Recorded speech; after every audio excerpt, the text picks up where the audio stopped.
اللهم صل على سيدنا محمد يا رب صل وسلم دائما أبدا على حبيبك.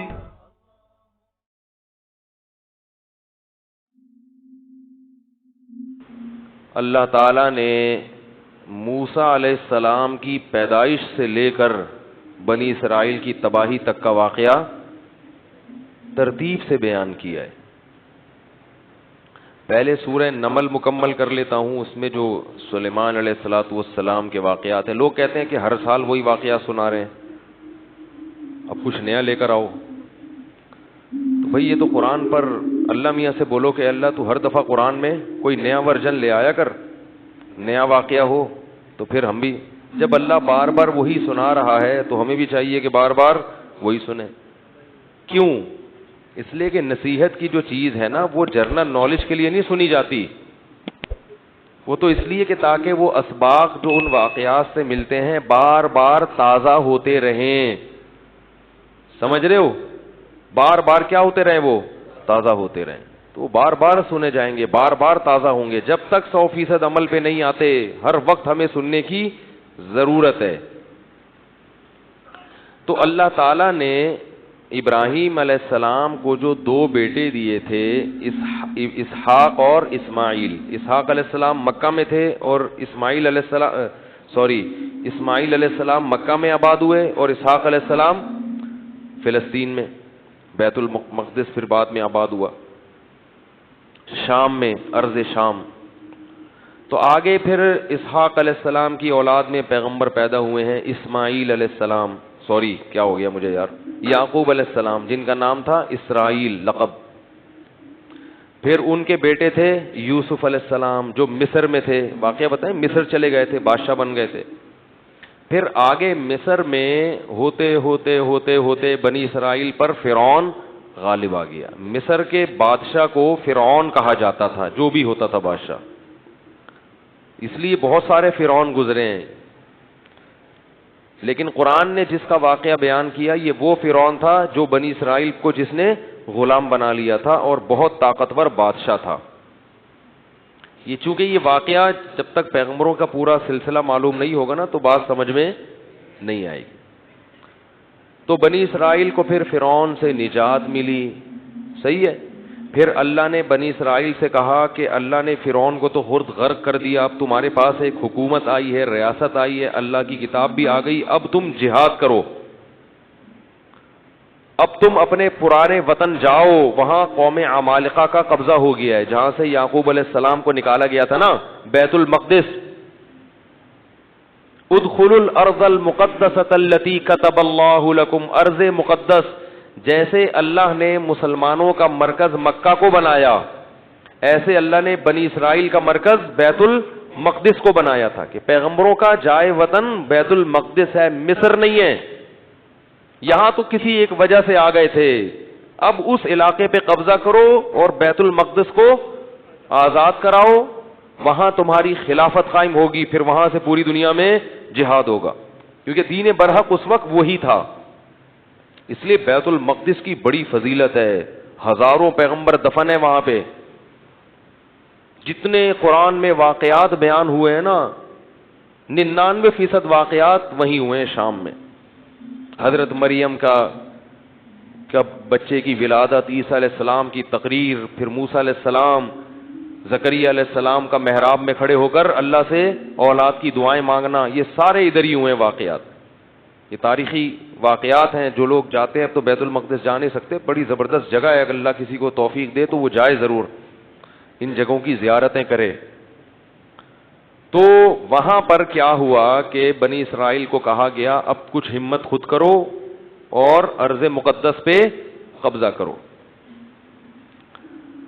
تو وہ کہنے لگے، وہ وہاں قوم تھی بڑی طاقتور، تو بنی اسرائیل نے کہا کہ بہت طاقتور لوگ ہیں، پہلے اپنے کسی بندے کو بھیجا جا کے دیکھ کر آؤ، اگر کمزور سے ہے نا کانگڑی پہلوان تو پھر تو جا کے لڑیں گے، اگر پاورفل ہیں تو ہم نہیں لڑ رہے بھائی. حالانکہ پیغمبر جب جہاد کا حکم دے دیں تو پھر وہ جہاد فرض ہو جاتا ہے. تو مشہور واقعہ ہے، بنی اسرائیل نے کہا اذهب انت وربك فقاتلا انا هاهنا قاعدون، اے موسیٰ تو جا اور تیرا رب جا، دونوں جا کے لڑو، ہم یہیں بیٹھ کے پروگرام دیکھ رہے ہیں۔ قال رجلان من الذين يخافون، اللہ فرماتے ہیں ان میں دو فرد جو اللہ سے ڈرتے تھے، انعم اللہ علیہما، اور اللہ نے ان پر انعام بھی کیا تھا، وہ کہنے لگے کہ چلے جاؤ، فَإِذَا دَخَلْتُمُوهُ فَإِنَّكُمْ غَالِبُونَ، جب موسیٰ کلیم اللہ کہہ رہے ہیں تو اللہ یقیناً مدد کرے گا، جاؤ ہمت کرو، اللہ غلبہ دے گا۔ ہمارے حضرت فرمایا کرتے تھے کتنے مبارک ہوں گے یہ دو فرد جن کا اللہ نے قرآن میں تذکرہ کیا، اور اللہ گواہی دے رہا ہے کہ یہ دو انعام یافتہ لوگ تھے، کہہ رہے ہیں کہ بھئی پیغمبر کی مانو، اپنی عقل مت چلاؤ۔ وہ لیکن کہنے لگے نہیں بھائی ہمارے لیے بڑا مسئلہ ہے یار۔ موسیٰ علیہ السلام کو غضب آیا اور انہوں نے اس مرتبہ دعا مانگی، اے اللہ میں اپنے اور اپنے بھائی کا تو مالک ہوں، ہارون کا، تو ہمیں کوئی حکم دے، ہم نہ کریں تو ہم سے پوچھ، یہ قوم میری سمجھ سے بالاتر، اتنے تیرے انعامات ہوئے، سب کچھ ہو گیا، لاٹھیوں کو سانپ بنتے ہوئے دیکھا، سمندر کے ٹکڑے ہوتے ہوئے دیکھا، فرعونیوں پر مینڈکوں کا، جوؤں کا، آگ کا عذاب اور خون کا عذاب، ہر طرح کے عذاب دیکھے، اس کے بعد بھی اب یہ قوم ہمت خود کچھ کرنے کے لیے تیار نہیں ہے، سارے کام کون کرے گا؟ اللہ ہی کرے بس آسمان سے، کم ہمت۔ تو ففرق بینی و بین القوم الفاسقین، میرے اور اس فاسق قوم کے درمیان اب جدائی ڈال دے، میں نہیں رہ سکتا ان کے ساتھ۔ بہرحال کچھ عرصہ موسیٰ علیہ الصلوۃ والسلام رہے وادی تیہ میں اس قوم کے ساتھ۔ اللہ نے کہا کہ اب یہ 40 سال تک یہ علاقہ فتح نہیں ہوگا، 40 سال تک نہیں، یہ میدان میں گھومتے رہیں گے بس۔ تو وہیں موسیٰ علیہ السلام کا پھر انتقال ہو گیا اور آپ دنیا سے چلے گئے۔ پھر موسیٰ علیہ السلام کے بعد پھر دوسرے پیغمبر آئے، اور ان پیغمبر نے بنی اسرائیل کو پھر حکم دیا۔ بنی اسرائیل خود کہنے لگے کہ ہمیں آپ جہاد کا حکم کیوں نہیں دیتے ہیں بھائی، ہم بھی کچھ علاقہ فتح کریں ٹھیک ہے، اور ہمیں ہمارے گھروں سے نکالا گیا اور ظلم کیا گیا۔ الم تر الی الملأ من بنی اسرائیل من بعد موسیٰ، اللہ فرماتے ہیں موسیٰ کے بعد بنی اسرائیل کی ایک جماعت تھی، کیا تم نے ان کو دیکھا؟ تو اس وقت کے نبی نے ان سے کہا کہ تم سے امید یہ ہے کہ جب تم پر جہاد فرض ہوگا تو تم لڑو گے نہیں، خالی پیلی کی باتیں پھینک رہے ہو۔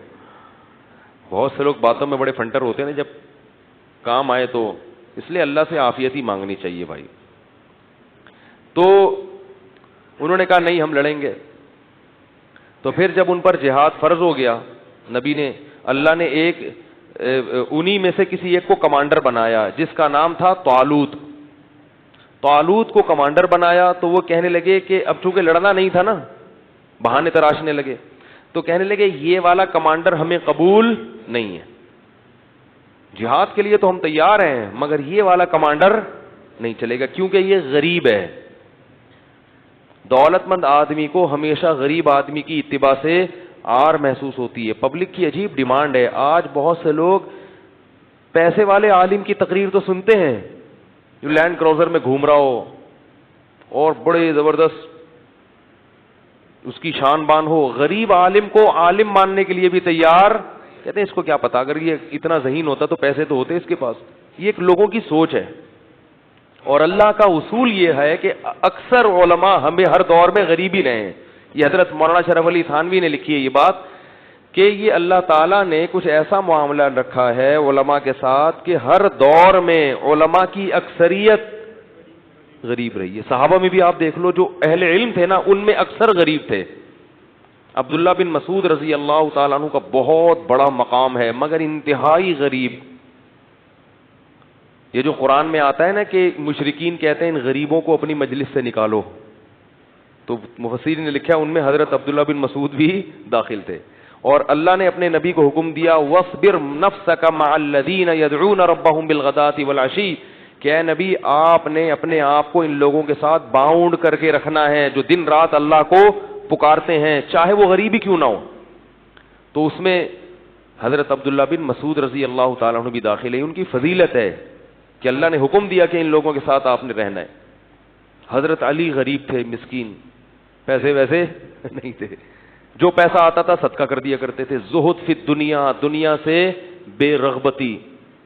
حضرت عثمان مالدار تھے, حضرت عمر بھی غریب تھے. تو اور آج بھی علماء کی اکثریت میں کیا ہے؟ غربت. وہ الگ بات ہے کہ اللہ نے اہل حق کو استغنا اتنا دیا ہے کہ غریب ہونے کے باوجود بھی غریب لگتے نہیں ہیں. لوگ قرضے مانگنے آ رہے ہوتے ہیں. اس کا یہ مطلب نہیں ہے کہ جو مالدار عالم ہے وہ غلط ہے. میں کہہ رہا ہوں کہ اکثر علماء کیا ہوتے ہیں؟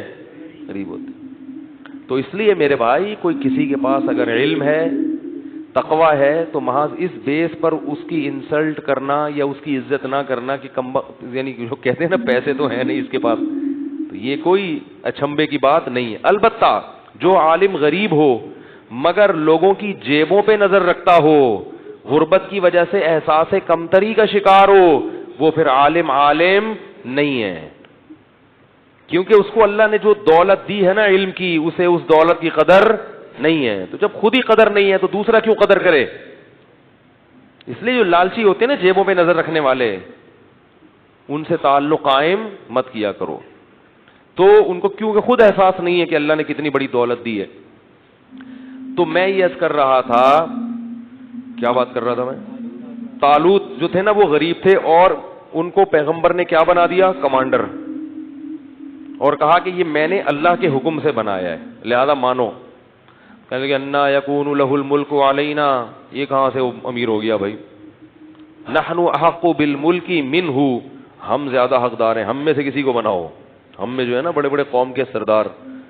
تو نبی نے کہا کہ نہیں, یہ سلیکشن اللہ کی طرف سے ہے. اور ان کے برحق ہونے کی ایک علامت یہ بھی ہے کہ حضرت موسیٰ اور ہارون علیہ السلام کی کچھ یادگاریں, کچھ تبرکات, جو ان کی کچھ اشیاء تھیں. بنی اسرائیل کیا کرتے تھے کہ جب بھی کہیں جہاد میں جاتے تھے تو حضرت موسیٰ علیہ السلام کی لاٹھی اور اس طرح کی کچھ چیزیں جو ان کے پاس رہ گئی تھی نا, وہ لے کے جاتے تھے تو اللہ ان کو فتح عطا فرماتا تھا. اس کی برکت تھی, کیونکہ وہ ظاہر ہے متبرک لاٹھی تھی نا حضرت موسیٰ علیہ السلام, اب اس سے سانپ تو نہیں بنتا تھا, لیکن ہارون علیہ السلام اور موسیٰ علیہ السلام کی اس طرح کی چیزوں کو تبرک کے طور پر وہ استعمال کرتے تھے اور اللہ کی مدد شامل حال ہو جاتی تھی. تو یہ والا وسیلہ شرک نہیں ہے. ہر وسیلے کو علی الاطلاق شرک کہنا یہ غلط ہے. بعض لوگ توحید کا بھی غلط مفہوم بیان کرتے ہیں. دیکھو لوگوں کا مزاج ہوتا ہے نا توحید پہ سننا پسند کرتے ہیں بہت سے لوگ. تو کیا کرتے ہیں لوگ, ہر چیز کو شرک شرک شرک شرک کہہ کے یہ ثابت کرتے ہیں کہ ہم بہت بڑے موحد ہیں. لوگ کہتے ہیں یہ ہوتی ہے توحید, حالانکہ وہ توحید نہیں ہوتی, وہ کرامتوں کا انکار ہو رہا ہوتا ہے. سمجھ رہے ہو؟ تو ہر چیز کو اعتدال ضروری ہے. جتنا شریعت نے جس چیز کو بتایا ہے آپ اس کو اتنا ہی رکھیں, اس میں زیادہ فنٹر گیری کی کوشش مت کریں. توحید میں بھی غلو درست نہیں ہے, ایک چیز توحید میں شامل نہیں ہے, آپ اس کو خام خامیں. تو وہ جو تبرکات تھے انبیاء کے, اس کا فائدہ کیا ہوتا تھا کہ ان کی وجہ سے اللہ کی مدد نازل ہوتی تھی. تو یہ تبرک جائز ہے. تو اہل اللہ سے اس قسم کا تبرک بھی جائز ہے. جیسے حضرت عباس رضی اللہ تعالیٰ عنہ کے وسیلے سے صحابہ دعا مانگتے تھے کہ اللہ ان کی وجہ سے تو کیا کر دے بارش. اب یہ شرک نہیں ہے, اس لیے کہ حضرت عباس سے تھوڑی کہہ رہے کہ آپ برسا دیں بارش. بارش کس سے برسوا رہے ہیں؟ اللہ سے. لیکن کہہ رہے ہیں کہ اللہ ہمارے درمیان نبی کے چچا موجود ہیں, ان کی لاج رکھ لے. تو اللہ تو خیال کرتا ہے نا بندوں کا. بھائی کیا ہو گیا؟ یہ والا وسیلہ بالکل جائز ہے. ہاں یہ وسیلہ کہ حضرت عباس بارش برسائیں گے, یہ شرک ہو جائے گا. ان کے اختیار میں بارش برسانا نہیں ہے. تو کسی نیک آدمی کو اپنے درمیان رکھنا تاکہ اس کی وجہ سے اللہ کی ہم پہ برکتیں ہوں, اس کو بھی وسیلے سے تعبیر کیا جاتا ہے. یہ بالکل جائز ہے اور قرآن و سنت سے ثابت ہے. سمجھ میں نہیں آ رہی میرا خیال ہے بات. لیکن دینے والی ذات صرف اللہ کی ہے اور اللہ ان کی وجہ سے مجبور نہیں ہو جاتا. اللہ پہ جبر کوئی نہیں کر سکتا کہ ایک بزرگ کو لے گئے تو اب اللہ بارش برسائے گا, مجبور نہیں ہے. ہاں اللہ کی رحمت کو اپنی طرف مائل کرنے کے لیے اللہ یہ اتنا نیک آدمی ہمارے درمیان موجود ہے. اس سے بھی پتہ چلتا ہے کہ جیسے نیک لوگوں کے ہونے سے برکتیں نازل ہوتی ہیں, برے لوگوں کے ہونے سے نحوستوں کا بھی اسی طرح امکان ہوتا ہے. سمجھ میں نہیں آ رہی بات؟ تو اس لیے اس کا بھی خیال کیا کرو کہ جیسے بے نمازی ہوتے ہیں گھروں کے اندر, اس میں گھر میں بے برکتی ہوتی ہے, تو اس کو نمازی بنانے, گھر سے تو نہیں نکالو, تو اس کو نمازی بنانے کی کوشش کرو. گھر میں ایک روزے دار ہے, روزہ خور ہے, جیسے روزے داروں کی وجہ سے گھر میں برکت ہوگی تو روزہ خوروں کی وجہ سے گھر میں نحوست بھی ہوگی. تو ان کو مت کھانے دو, بولو تمہاری وجہ سے ہماری برکت بھی اٹھے گی.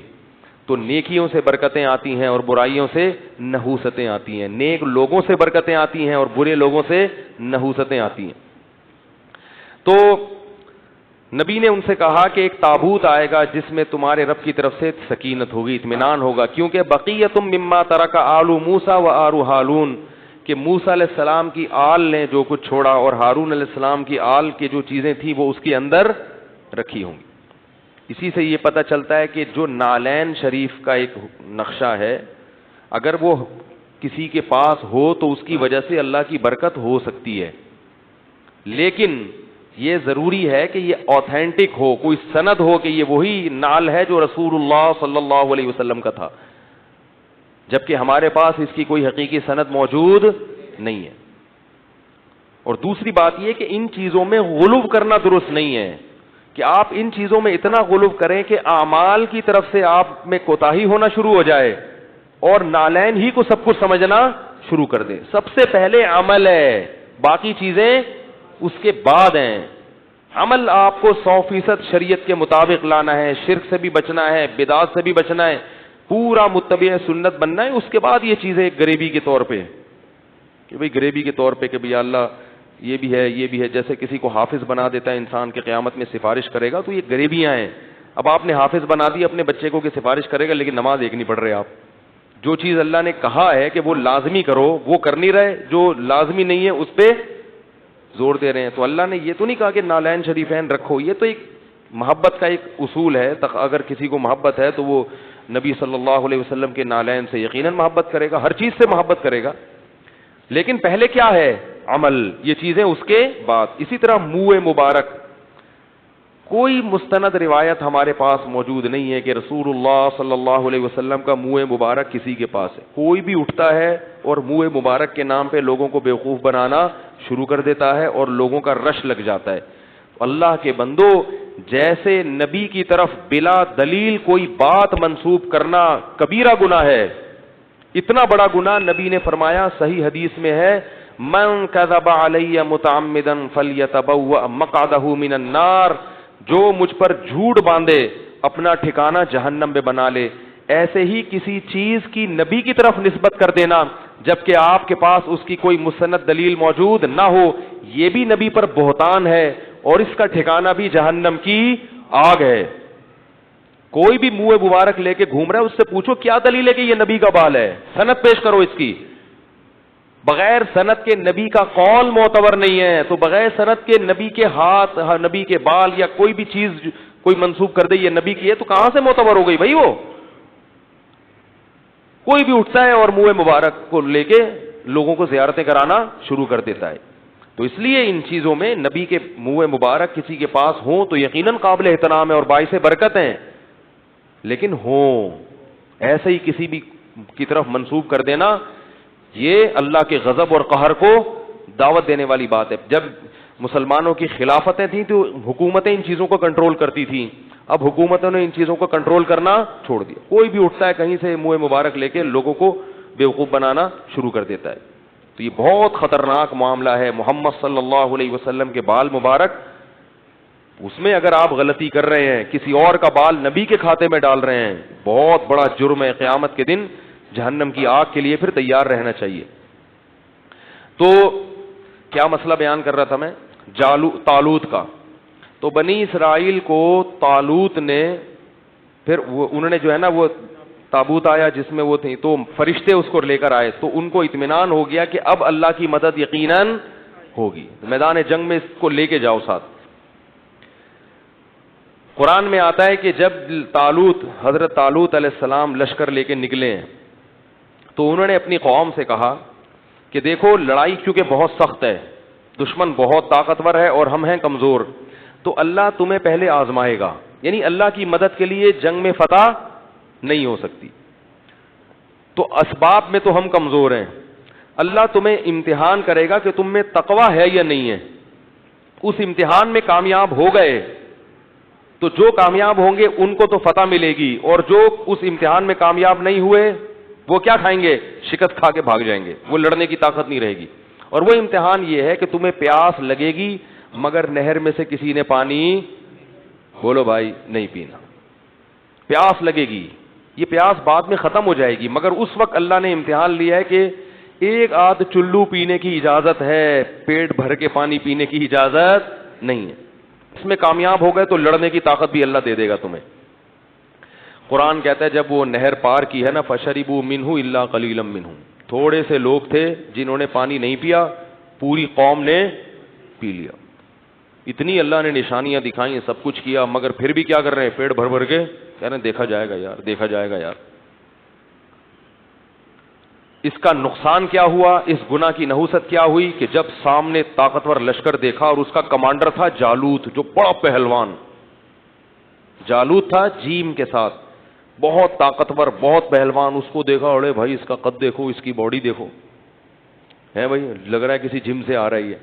اور یہ لوگ دیکھو اتنا بڑا لشکر. تو جنہوں نے پانی پیا تھا نا وہ کہنے لگے لا طاقت لنا اليوم بجالوت وجنودی, آج ہمارے پاس طاقت نہیں ہے جالوت اور اس کے لشکر سے لڑنے کی, یہ نہیں ہو سکتا بھائی. اس سے پتہ چلتا ہے گناہ کرنے سے ہمتیں پست ہو جاتی ہیں. اللہ کی نافرمانی کرنے سے کیا ہوتا ہے؟ ہمتیں پست, کچھ بھی نہیں کر سکتے دنیا میں. اللہ کے لیے کچھ نہیں کر سکتے. پھر لا طاقت لنا اليوم بجالوت وجنودی قال الذين يظنون انهم ملاقو اللہ. اللہ فرماتے ہیں وہ لوگ جن کو اللہ سے ملاقات کی امید تھی کہ ایک دن اللہ کے سامنے کھڑے ہوں گے, اس کا ہمیں بدلہ مل جائے گا, وہ کہنے لگے کہ کم من فئۃ قلیلۃ, دیکھو کتنی ہی بار ایسا ہوا ہے کہ ایک چھوٹی سی جماعت کو اللہ نے بڑی جماعت پر غلبہ دیا ہے. ہمت کرو, کیونکہ پیغمبر کے حکم پہ آئے ہیں ہم. خود سے جب آئیں گے تو دو رائے ہو سکتی ہے نا کہ بھئی صحیح کیا غلط کیا, تو اللہ کہہ رہا ہے تو غلط ہو ہی نہیں سکتا. اور اللہ نے ہمیں شکست دینے کے لیے تھوڑی بلایا ہے, تو اللہ غلبہ دے گا. تو اب جب لڑائی شروع ہوئی ہے تو اتنی زبردست انہوں نے دشمن نے حملہ کیا کہ قرآن کہتا ہے کہ یہ جو تھوڑے سے لوگ میدان جنگ میں ڈٹے نا, ان کو اندازہ ہو گیا کہ ہمارے قدم یہاں ٹھہر نہیں سکتے, ہم نہیں ٹھہر سکتے. تو اب اللہ سے دعا مانگ رہے ہیں, ربنا افرغ علینا صبرا وثبت اقدامنا وانصرنا علی القوم الکافرین. کیسے عجیب الفاظ ہیں, اے اللہ ہم پر صبر کو انڈیل دے. انڈیلنا کسے کہتے ہیں؟ جیسے بالٹیاں بھر بھر کے پانی کسی کے اوپر انڈے, ایک تو ہوتا ہے نا ڈالنا, یہ نہیں کہہ رہے اے اللہ ہمیں صبر کی توفیق دے دے, نا نا نا نا, صبر کی توفیق تو چھوٹے موٹے غموں میں ہوتی ہے. یہاں تھوڑا سا صبر نہیں چاہیے, بہت بہت مشکل ہے بھائی, لڑنا بہت مشکل ہے. تو کیا کر کے ہم پر صبر, افراغ عربی میں کہتے ہیں پانی کہیں سے بھرا ہوا ہو نا برتن میں, وہ پورا آپ کیا کر رہے ہیں کسی کے اوپر ایسے الٹ دیں, ایسے اللہ بالٹیاں بھر بھر کے ہمارے اوپر صبر کو ڈال تو.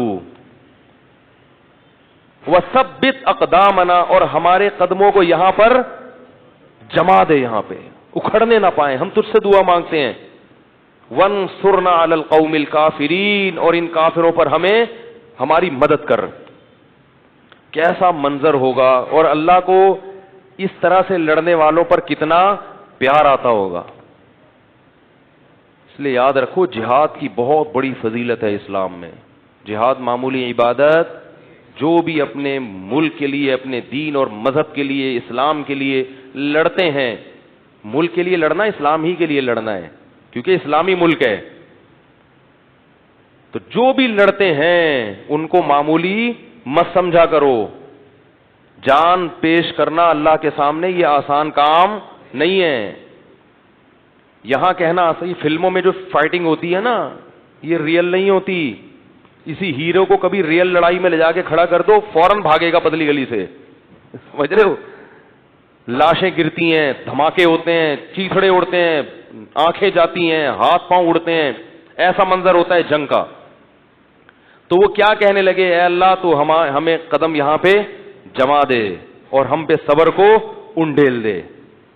اللہ کی مدد آئی, وہ تھوڑے سے, کیونکہ اللہ نے اپنے دین کو باقی رکھنا ہے, یہ بھی ختم ہو جاتے ہیں تو بنی اسرائیل تو گئی, ایک قوم کو اللہ نے ہدایت دی تھی, وہ بھی ختم, تو پوری دنیا تو گمراہ تھی.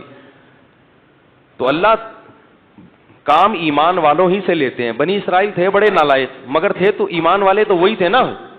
تو بھائی جیسے مرضی ہیں, اللہ کیا کر رہے ہیں کہ بھائی اب ایمان والے تو یہی ہیں نا, اب کافروں سے تھوڑی لوں گا کام. جیسے مرضی نالائق ہیں, انہی میں سے نیک لوگ پیدا کروں گا. اس سے کیا ثابت ہوتا ہے کہ اس امت, یہ امت بھی جیسی مرضی بگڑ جائے, یہ پوری امت غلط نہیں ہو سکتی. اور اس کے مولوی جیسے مرضی خراب ہو جائیں, انہی مولویوں میں سے اللہ اچھے مولوی بھی پیدا کرے گا, کیونکہ نئے مولوی مارکیٹ میں کہیں سے اور سے, عیسائیوں سے, یہودیوں سے آپ کو نئے مولوی نہیں ملیں گے. جو کچھ ہے اسی یہی امت ہے. یہ جو لوگ کہتے ہیں نا نیا نئے فرقے بنا کے سب غلط ہم صحیح, وہ غلط ہوتے ہیں, پوری امت غلط نہیں ہو سکتی. تو اللہ نے کیا کیا؟ اللہ فرماتے ہیں فَهَزَمُوهُمْ بِإِذْنِ اللَّهِ, اللہ کے حکم سے ان تھوڑے سے لوگوں نے ان طاقتور لوگوں کو شکست دے دی. جب شکست دی ہے تو انہی بنی اسرائیل میں ایک شخص تھے جن کا نام تھا داؤد, جو کمانڈر نہیں تھے اور نہ نبی تھے. ایک امتی کی حیثیت سے وہ میدان جنگ میں لڑ رہے تھے. وہ بھی ان تھوڑے سے لوگوں میں تھے. نہ صرف یہ کہ ان تھوڑے سے لوگوں میں, بلکہ ان تھوڑوں میں بھی جو انتہائی درجے کی بہادری دکھانے والے تھے ان میں سے تھے. انہوں نے ہدف بنایا تھا جالوت کو, جو سب سے زیادہ طاقتور تھا. یہ بڑی بات ہوتی ہے نا. دیکھو اس زمانے کے دیندار لوگ کیسے ہوتے تھے یار. آج چھپکلی سے ڈرتے ہیں دیندار لوگ. آج دیندار آدمی کو چلانے کے لیے یہاں سے وہاں تک بولو نا انڈا بورڈ چلے جاؤ تو اس کا سانس پھولتا ہے. کہتے ہیں ایکچولی میں اتنا نیک آدمی ہوں کہ میں تیز چل نہیں سکتا. داؤد علیہ السلام تو بڑے پیغمبر تھے اس وقت, نہیں پہلے تو عام امتیوں کی طرح تھے. تو قرآن کہتا ہے داؤد علیہ السلام نے داؤد نے کس کو ہدف بنایا؟ جالوت. اتنی سخت لڑائی ہے اور میں کس کو ہدف بناتا ہوں؟ جالوت کو. ان کو قتل کروں گا. وقتل داؤد جالوت, اور داؤد علیہ السلام جالوت کو قتل کرنے میں کامیاب ہو گئے. لہذا فتح میں جیسے کھلاڑیوں میں کھیل جب ہوتا ہے نا تو ایک مین آف دی میچ ہوتا ہے کہ بھئی یہ ہے جس نے جتوایا ہے میچ. تو وہ جنگ جتوانے میں سب سے بڑا کردار کس کا تھا؟ داؤد کا. اللہ فرماتے ہیں آتاہ اللہ الحکمہ, اللہ نے آپ کو نبوت عطا کر دی. کیا عطا کر دی؟ نبوت. اور اس کے بعد سے کمانڈ کس کے پاس آ گئی؟ کیونکہ لڑنے کے لیے, کمانڈ کے لیے صرف نیک ہونا کافی نہیں ہے, جنگ کا تجربہ ہونا, بہادری ہونا, یہ بھی بہت زیادہ ضروری ہے. لوگ کیا کہتے ہیں کہ کمانڈر بناؤ صرف نیک ہونا کافی نہیں ہے. ہمیشہ ایسے کو کام اس کے ذمہ سونپا جاتا ہے جو اس کام کا اہل بھی ہوتا ہے. تو اللہ تعالیٰ فرماتے ہیں ان کو کمانڈر بنا دیا گیا, اور اللہ نے ان کو کیا عطا کر دی؟ حکومت اور نبوت. نبی بھی بن گئے اور کمانڈر بھی بن گئے. اب بیت المقدس پہ قبضہ ہو گیا, اور داؤد علیہ السلام کی بنی اسرائیل کے ذریعے فلسطین میں کیا قائم ہو گئی؟ خلافت, بنی اسرائیل کی خلافت. داؤد علیہ السلام نے پھر گھوڑے دوڑانا دنیا میں شروع کی. کیا اسٹائل ہوگا بھائی. بھائی اللہ کی توحید دنیا میں نافذ. جو بھی ایسی حکومتیں تھیں بت پرست, وہاں اپنے گھوڑے دوڑانا شروع کر دی. دولت بھی اللہ نے بہت دی, اور خواتین بہت ناراض ہوں گی, انتہائی افسوس کے ساتھ کہنا پڑ رہا ہے مجھے, ایک تاریخی واقعہ ہے, حقیقت ہے, اچھا نہیں لگ رہا. شادیاں بھی پھر بہت زیادہ کی معذرت کے ساتھ. 700 بیویوں کا تذکرہ ملتا ہے آسمانی کتابوں میں. 700. بہت پیسہ بھی تھا, اور صحتیں تو انبیاء کی ہوتی ہیں. معذرت میں نے پہلے کر لی ہے, ٹھیک ہے, اس لیے مجھ پر کوئی اعتراض نہ کرے. تو داؤد علیہ السلام, کیونکہ انبیاء جب بھی نکاح کا موقع آتا ہے نا, وہ نکاح کا موقع پیغمبر نہیں چھوڑتے, کیونکہ پیغمبروں کی نظر میں نکاح اور شادی کیا ہے؟ عبادت ہے. یہ تو ہماری امت میں 4 سے زیادہ پر پابندی لگی ہے, پہلی امتوں میں نہیں تھی یہ پابندی, سمجھ رہے؟ تو داؤد علیہ السلام نے پھر دنیا میں گھوڑے دوڑانا شروع کر دی. ادھر اطلاع ملتی. اب اللہ نے آپ کی قدر کی اور اللہ نے مدد کی, کیونکہ جنگوں میں تلوار کے زخم سے بچنے کے لیے زرہیں ضروری ہیں, لوہا. فوج کو سب سے زیادہ کیا چیز؟ پلاسٹک کی چیزیں چاہیے فوج کو. بھائی غوری میزائل، بابر میزائل، یہ سب میں لوہا استعمال ہوتا ہے. ٹینکوں میں کیا استعمال ہوتا ہے؟ لوہا. تو لوہے کی جو ٹیکنالوجی ہے، قرآن کہہ رہا ہے فیہ بأس شدید، سورہ حدید، لوہے کے نام پہ پوری سورت نازل ہوئی ہے. اور اللہ نے بتایا کہ لوہے میں کیا ہے؟ بأس شدید، شدید لڑائی ہے لوہے میں. کیا مطلب؟ تم ڈیفنس اپنا کس کے ذریعے کرو گے؟ لوہے کے ذریعے. نہیں یاری بات، کیسی کیسی باتیں قرآن بیان کر رہے ہیں، اور ہم لوہے سے کیا ہو گئے ہیں؟ لوہے کا کام کباڑ والے کر رہے ہیں آج کل. تو یہ جو قرآن نے کہا نا فیہ بأس شدید، اس میں شدید لڑائی ہے، تو لڑائی کو اللہ کی نعمت کے طور پہ بیان کر رہے ہیں. کیا مطلب؟ اس میں تم اپنا دفاع کر سکتے ہو لوہے کے ذریعے، پٹاخوں کے ذریعے نہیں کر سکتے، پلاسٹک کے ذریعے، غباروں کے ذریعے نہیں ہو سکتے. دشمن طاقتیں ہم سے کہتی ہیں کہ ہم لوہا ان کے، یعنی لوہے سے مراد جو لوہے کی بنی ہوئی چھوٹی چھوٹی چیزیں، کوئی ایٹم بم ٹائپ کی چھوٹے چھوٹے جو ہمارے پاس پٹاخے رکھے ہوئے ہیں، وہ کہتے ہیں اس پروگرام سے کیا ہو جاؤ؟ دستبردار ہو جاؤ. تو بھائی ہم اس لوہے سے دستبردار، ہم بابر میزائل، غوری میزائل سے دستبردار نہیں ہو سکتے، کیونکہ ہمارے رب نے کہا ہے کہ میں نے لوہا زمین میں اتارا، فیہ بأس شدید، اس میں کیا ہے؟ شدید لڑائی ہے. اللہ تو لڑائی کو پسند نہیں کرتے، تو پھر اللہ کیوں یہاں پسند کر رہے ہیں؟ جگہ جگہ آتا ہے کہ اللہ زمین میں فساد پسند نہیں کرتے. اصل میں اللہ کو معلوم ہے کہ لڑائی بغیر تم اپنا دفاع، لڑے بغیر دفاع نہیں کر سکتے. ابھی تمہارے پاس بم نہیں ہوں گے، میزائل نہیں ہوں گے، دشمن کھا جائے گا تمہیں. تو اللہ نے کیا حکم دیا؟ داؤد علیہ السلام کی، جس کو آج کل یروشلم کہا جاتا ہے، اسرائیل، جو اصل نام اس کا فلسطین ہے، تو یہودیوں نے بگاڑ دیا. تو اس میں حضرت داؤد علیہ السلام کو اللہ نے معجزہ دیا کہ ان کے ہاتھ میں لوہے کو نرم کر دیا، کیونکہ لڑائی کرنی ہے. تو وہ لوہے کی زریں بناتے، فوجیوں کے لباس، ایسے لوہے کو جہاں چاہے ڈھال دیتے، فوجیوں کے کیا بناتے؟ لباس اور جنگی ٹوپیاں. کیا منظر ہوتا ہوگا اللہ کے ایک جلیل القدر پیغمبر جنگی ٹوپی پہن کے اور لوہے کی زرہ پہن کے گھوڑے کی پشت پہ سوار ہو کر میدان جنگ میں نکلتے ہوں گے. کیسا اسٹیمنا ہوگا. آج نہ نوجوان کو گھڑ سواری آتی ہے، کوئی مولوی کرے تو اعتراض ہوتا ہے، نہ تیراکی آتی ہے، نہ بھاگنا آتا ہے. جتنا نیک ہوگا اتنا ہی گول. یہ ایک عجیب حساب چل رہا. جتنی بھی چیزیں ہیں سب طرف سے نکل رہی ہوں گی اس کی، یہاں سے بھی پھیل رہا ہے، ادھر سے بھی پھیل رہا ہے، پتہ ہی نہیں چلتا ہے کہ یہ لمبائی ہے چوڑائی ہے. اگر اللہ نے کسی بیماری کی وجہ سے، جیسے بہت سے لوگوں کو میں جانتا ہوں ورزش بھی کرتے ہیں، بہت کم کھاتے ہیں، ان کی جسم کی بناوٹ قدرت نے ایسی بنائی ہے، وہ تو بھائی قدرت کی طرف سے. میں ایسے بہت لوگوں کو جانتا ہوں. اسی لیے بار بار کہتا ہوں کسی موٹے آدمی کو دیکھ کے بدگمان مت ہو. بدگمان ہونا جائز نہیں ہے، کیونکہ قدرت کی طرف سے، قدرت کی طرف سے ہے تو وہ تو ہے اللہ کی طرف سے، وہ چینج نہیں ہو سکتا. بعض بچوں کا پیدائشی پیٹ نکلا ہوا ہوتا ہے، حقیقت بتا رہا ہوں، وہ کم ہو ہی نہیں سکتا. وہ جتنی فٹنس کا ان کے ماں باپ خیال کریں نہیں، وہ پیدائشی ہوتا ہے. لیکن اپنے اختیار سے ایسی سست زندگی گزارنا یہ پیغمبروں کا طریقہ. ہمارے نبی بھی 27 مرتبہ گھوڑے کی پشت پہ سوار ہوئے ہیں جنگ میں، اس کے علاوہ تو پتہ نہیں کیسے ہوئے، کتنی دفعہ ہوئے ہوں گے. تو اپنی فٹنس کا خیال کیا کرو اللہ کے بندو. اللہ کو طاقتور مومن کمزور مومن سے زیادہ محبوب ہے.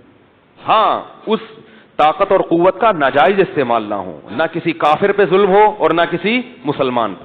وہ اپنے دفاع کے لیے ہے تاکہ کوئی ہمیں کچا نہ کھائے، کوئی ہمیں چبا نہ سکے. وہ اس لیے، اسی لیے تو میں بار بار کہتا ہوں ہمیں ملک سے محبت کیوں ہے. ہماری آرمی طاقتور ہے، ٹھیک ہے، ہم معاشی لحاظ سے غریب ہیں، مقروض ہیں، سب کچھ ہے، لیکن پاور ہے بہرحال ہمارے پاس. ایک غریب آدمی جو پاورفل ہو اللہ کو زیادہ محبوب ہے اس گول مٹول سے. جس کو دیکھو ملیشیا معاشی لحاظ سے بہت طاقتور ہے، اندر سے کوئی نہیں ڈرتا اس سے. ملیشیا بہت خوبصورت سڑکیں، جاگنگ کے، میں وہاں گیا ہوں نا، جاگنگ کے ٹریک ربڑ کے ہیں. اندازہ لگاؤ اتنا خوبصورت ملک اور ایسا پیارے پیارے، لیکن لوگوں میں بھی دم، کیونکہ جیسے ہی فوج ہوگی تو ویسے ہی پبلک بھی بن جاتی. مچھلی چاول کھا رہے ہیں اتنے پیارے پیارے ملیشین، نہ کسی سے پھڈا نہ کسی سے. ہمارا کوئی پنجابی وہاں چلا جاتا ہے نا اس کو جو سناتا ہے کبھی پھڈا ہو. تو میں ایک دن وہ ہم گئے تو ایک جگہ پنجابی لوگ تھے کچھ نا لاہور کے، ملیشیا میں نظر آئے، وہ اسٹائل میں پھڈا کر رہے ہیں. میں نے کہا یہ ہے روٹی کا اثر، یہ ہے بکرے اور گائے کے گوشت کا اثر. ان کی قد دیکھو ماشاءاللہ، اور آواز میں جان دیکھو. اور ملیشین مچھلی چاول کھا کھا کے نا نہیں عجیب سے, شکر ہے ان کو اردو نہیں آتی, میرا بیان نہیں سمجھیں گے وہ, ایسے پلپلے سے نہ لڑتے نہ تو وہ کیا لڑیں گے یار. اور برما کی فوج میں نے دیکھی, میرا دل چاہ رہا تھا ان کو گرفتاری دے دوں, میں دل چاہ رہا تھا یار مجھے لے جا یار پکڑ کے, اتنے اتنے سے چھوٹے چھوٹے سے پیارے پیارے سے. میں نے کہا یہ ہماری فوج سے کہاں لڑ سکتے ہیں یار, ہمارا ایک جوان ان گھٹنے کے برابر آ رہے ہوں گے. روٹی جو ہے نا گندم, یہ بڑی پاورفل چیز ہے. مچھلی میں وٹامنز ہیں, کھایا کرو خوب, لیکن یہ جو آواز میں دم آتا ہے اور مکے میں طاقت آتی ہے یہ روٹی سے آتی ہے, یہ چاول سے نہیں آتی. اور یہ گائے کے گوشت سے آتی ہے اور بکرے سے آتی ہے, موسلی سے نہیں آتی. موسلی کھانی چاہیے لیکن ساتھ ساتھ یہ چیزیں بھی, موسلی کے اپنے فائدے ہیں, کوئی نقصان نہیں ہے اس میں, وٹامنز ملتے ہیں, بال کالے رہتے ہیں, آنکھیں تیز رہتی ہیں. یہ جو آواز میں گرج پیدا ہوتی ہے اور مکے میں طاقت پیدا ہوتی ہے اور لڑنے کا جذبہ پیدا ہوتا ہے, یہ موسلی سے نہیں ہوتا. سمجھ رہے ہو؟ تو سمجھ گئے کہ نہیں سمجھ گئے؟ لیکن یہ نہ سمجھو کہ بنگلہ دیش کے مسلمانوں میں طاقت نہیں ہے, وہ موسلی کے علاوہ بھی بہت سی چیزیں کھاتے ہیں. میں ملیشیا کی بات کر رہا ہوں کہ نیک بہت ہیں مگر بیچارے. تو میں نے کہا یہ معاشی ترقی آپ نے بہت کر لی مگر آپ سے دنیا میں کوئی ڈرتا نہیں ہے. ہم غریب ہیں مگر 35 ملکوں کی فوج کو ٹریننگ دے رہے ہیں معذرت کے ساتھ. تو غریب ہو گئے بھی ہم سر اٹھا کے جیتے ہیں الحمدللہ. تو کہاں سے کہاں بات چلی جاتی ہے یار. تو داؤد علیہ السلام جو تھے, وقت تھوڑا رہ گیا ہے, داؤد علیہ السلام, آپ کون سا پورے سال پکڑائی میں آؤ گے, ہے بھائی ابھی آئے ہوئے اور رمضان کی برکت ہے.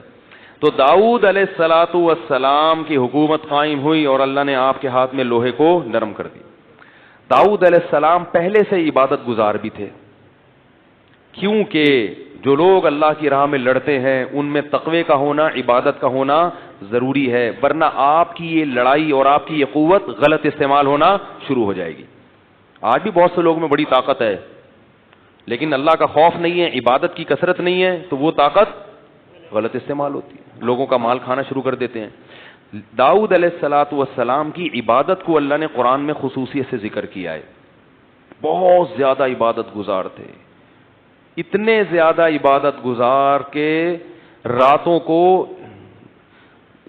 عبادت کرنا اور زبور کی تلاوت کیا کرتے تھے بہت زیادہ, اور اللہ کا ذکر کرتے تھے بڑے جذبے کے ساتھ.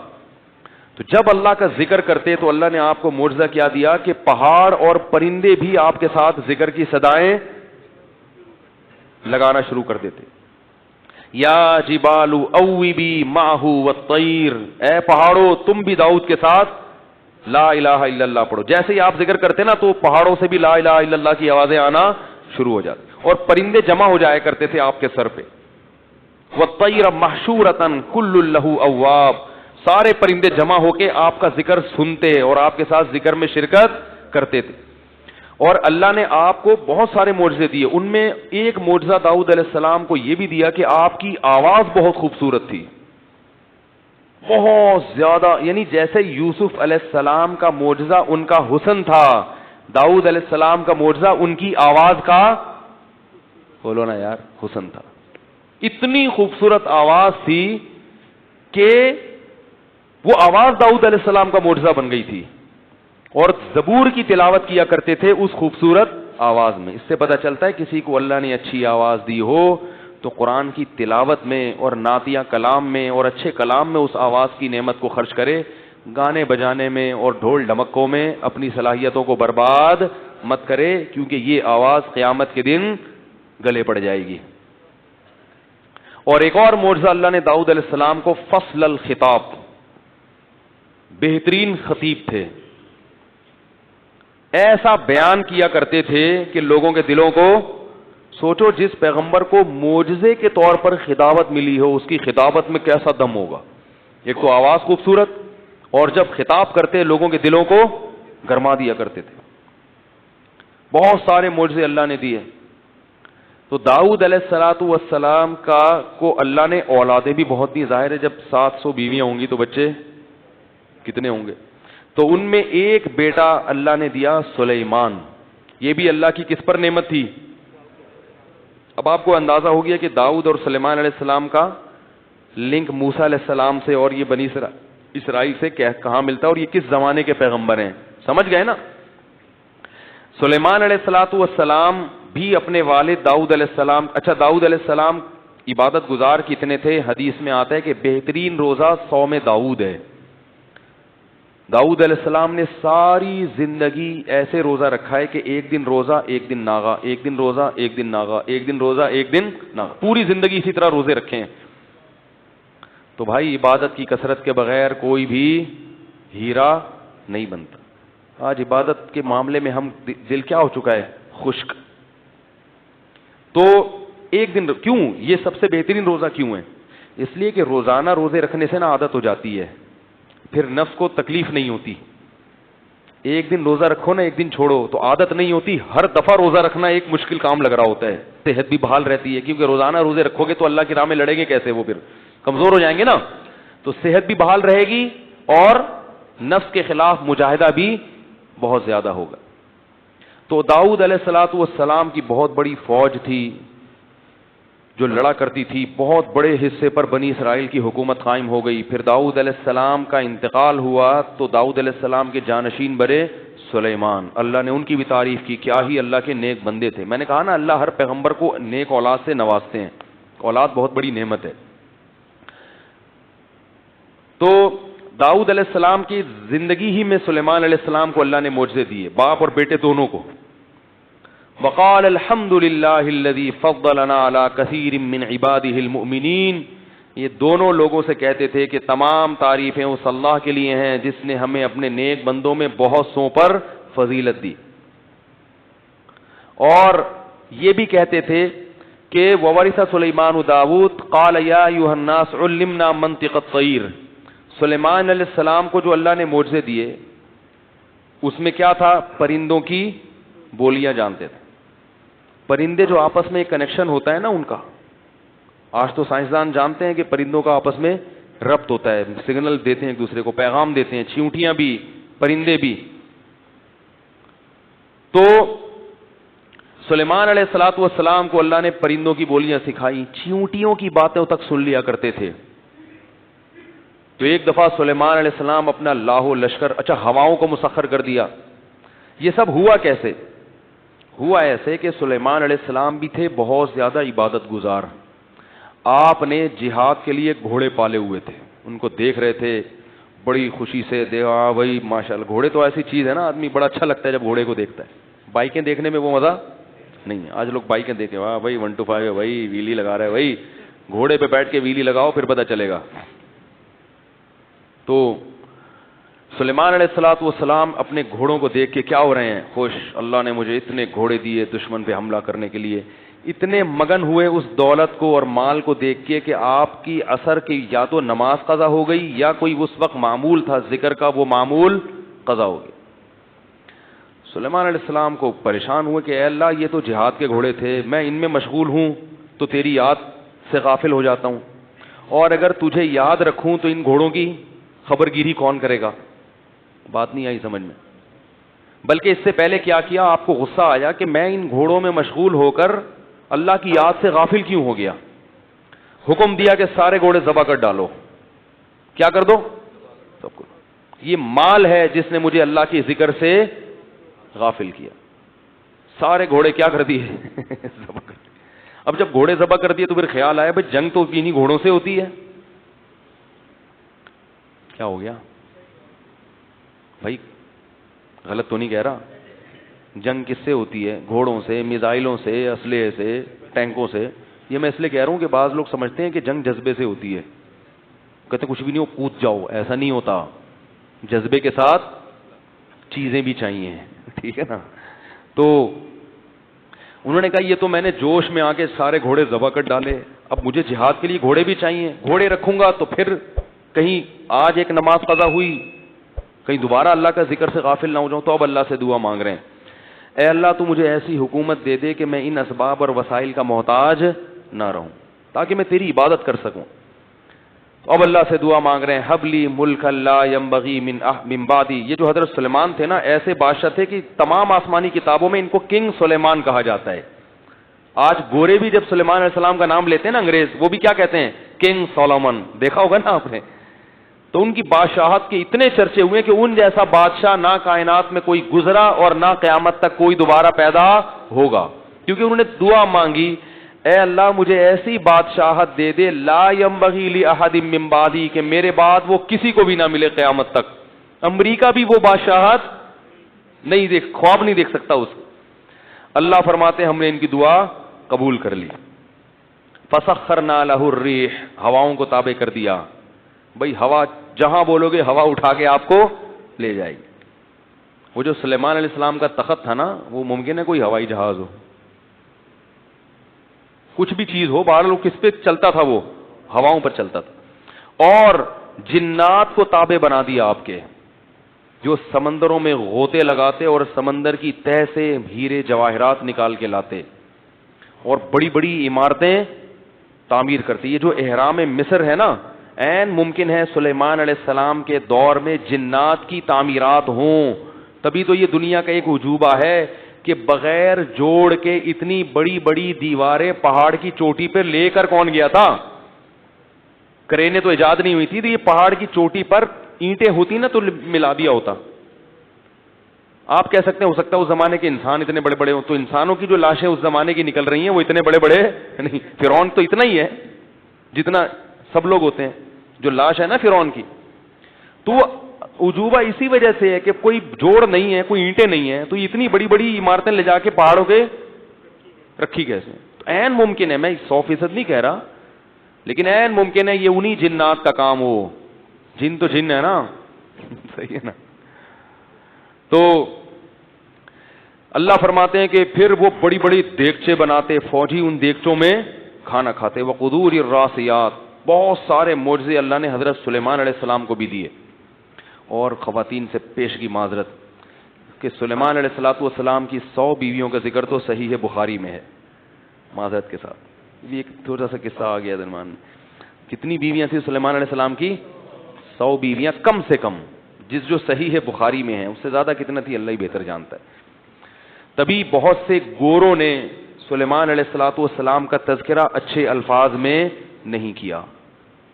انگریز جو ہے نا, بعض مورخین معاذ اللہ نقل کفر وہ سلیمان علیہ السلام کو عیاش پرست بادشاہوں میں شامل کرتے ہیں ان کی تحریروں میں انگریزوں کی, جبکہ ہم یہ کہتے ہیں کہ پیغمبر عیش پرست نہیں ہو سکتے, کیونکہ نکاح کی کثرت عیش پرستی نہیں ہے. اس زمانے میں زیادہ جائز تھے تو انہوں نے زیادہ کیا. ہمارے ہاں شرطوں کے ساتھ جائز ہیں, شرط حقوق پورے کرے, اور وہ بھی ایک حد تک.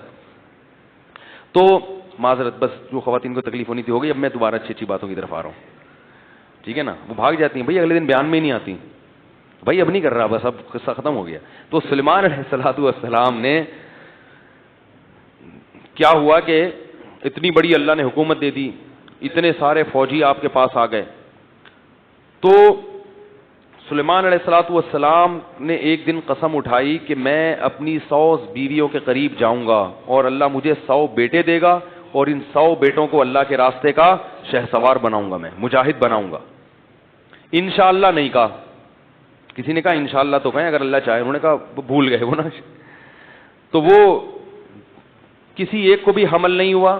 یہ بھی معجزہ تھا. کوئی اور جو ہے نا آپ لوگ کوشش نہ کریں, یہ معجزہ تھا, کیونکہ بعض لوگوں نے اس کا بھی انکار کیا ہے کہ یہ کیسے ممکن ہے, یہ معجزہ ہے.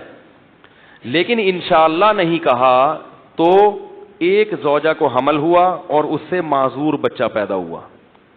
سلیمان علیہ السلام کو احساس ہو گیا کہ یہ میں نے انشاءاللہ نہیں کہا تھا, اس کی سزا ملی ہے.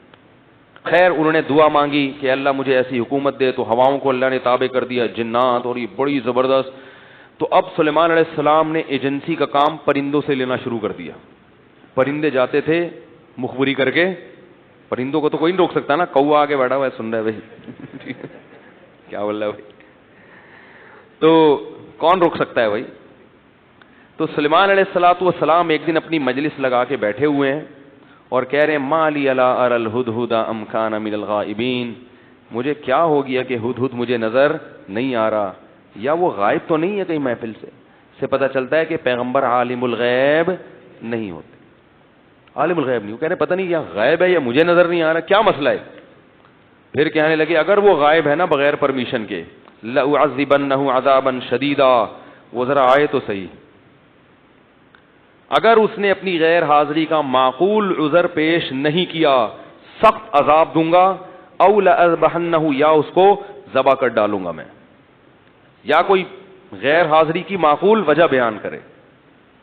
تو ابھی تھوڑی دیر ٹھہرے ہی تھے کہ ہدہد صاحب تشریف لائے اور اپنی رپورٹ انہوں نے پیش کی. وقت بہت زیادہ ہو گیا ہے.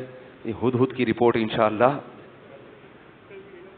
اس بہانے آپ کل آ بھی جائیں گے. ہم جب بچے تھے نا تو وہ ادھر ادھر ڈرامے آیا کرتے تھے, اللہ معاف فرمائے ہم نے توبہ کر لی.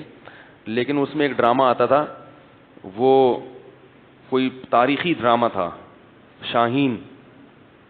اس ڈرامے میں یہ دکھایا گیا کہ وہ جو بدر بن مغیرہ تھا نا, جو ہیرو تھا ڈرامے کا, اس کو لٹایا گیا, وہی اصل ہیرو تھا. اور تلوار سے نا اس کی گردن اڑانے کے لیے اس کو لٹایا, تو تلوار اٹھا کے جیسے ہی اس کی گردن کے قریب لائے ڈرامہ اینڈ ہو گیا. اللہ بھائی, ارے بھائی 2 منٹ اور چلا دیتے یار, پتہ تو چلے کہ گردن اڑی کہ نہیں اڑی ہے. بھائی وہ ڈرامے والے ایسا کیوں کرتے ہیں؟ ڈرامے والا یہ ڈرامہ کیوں کرتے ہیں؟ تاکہ لوگ کل اگلے ہفتے جب یہ قسط آئے گی نا, تو اب ہم پوری ہفتے نفل پڑھتے رہے, یا اللہ گردن نہ کٹے اس کی, یا اللہ یہ کٹ گیا تو پھر ڈرامے دیکھنے کا تو مزہ ہی نہیں آئے گا. تو کم بختوں نے کیا کیا, بالکل اس کی گردن کی جو ہے نا نوک پہ لا کے وہ تلوار وہاں لا کے ایک دم دی اینڈ کر دیا ڈرامے کو.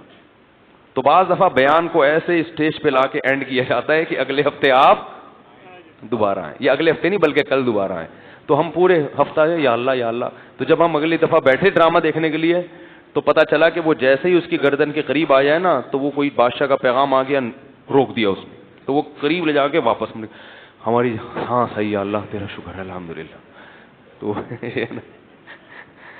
تو ایسا بھی ہوتا ہے, سمجھ رہے ہو. اللہ تعالیٰ سمجھنے کی عمل کی توفیق عطا فرمائے. سبحانک اللہم و بحمدک نشہد ان لا الہ الا انت نستغفرک و نتوب